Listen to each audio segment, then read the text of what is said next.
कहीं कमाए ना चली जइहा, पेट के सवाल बा। सबसे जरूरी जग में रोटी और दाल बा। कहीं कमाए ना चली जइहा, पेट के सवाल बा।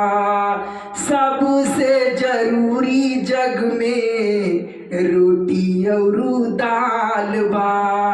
ऊ माटी ना छोड़िहा जहवा, ऊ माटी ना छोड़िहा जहवा खड़ियाइल तोर पाँव रे।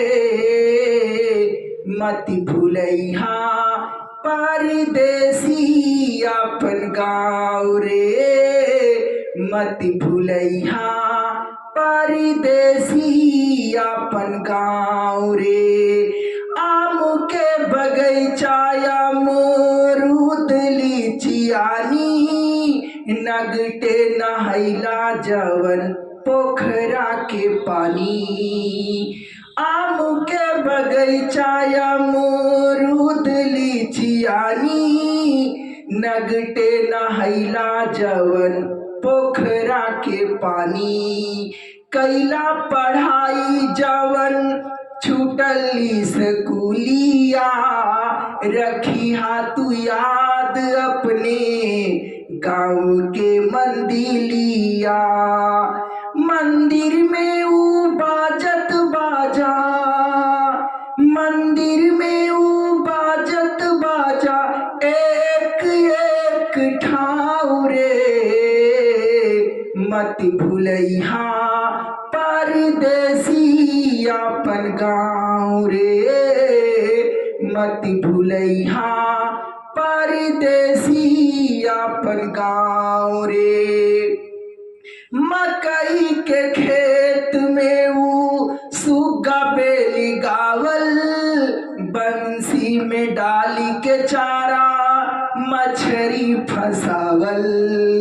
मकई के खेत में ऊ सुग्गा बेली गावल, बंसी में डाली के चारा मछरी फसावल।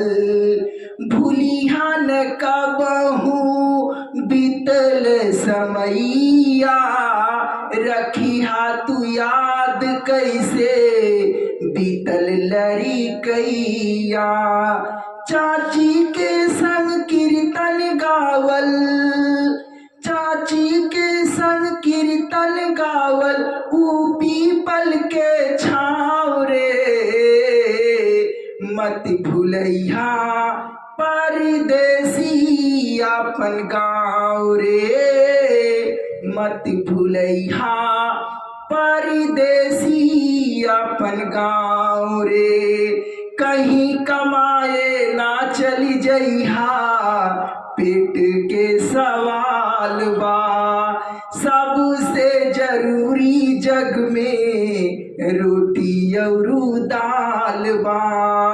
कहीं कमाए ना चली जइहा, पेट के सवाल बा।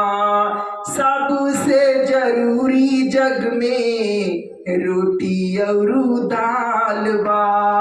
ऊ माटी ना छोड़िहा जहवा खड़ियाइल तोर पाँव रे। मत भूलैहा परदेसी अपन गाँव रे। मत भूलैहा परदेसी अपन गाँव रे।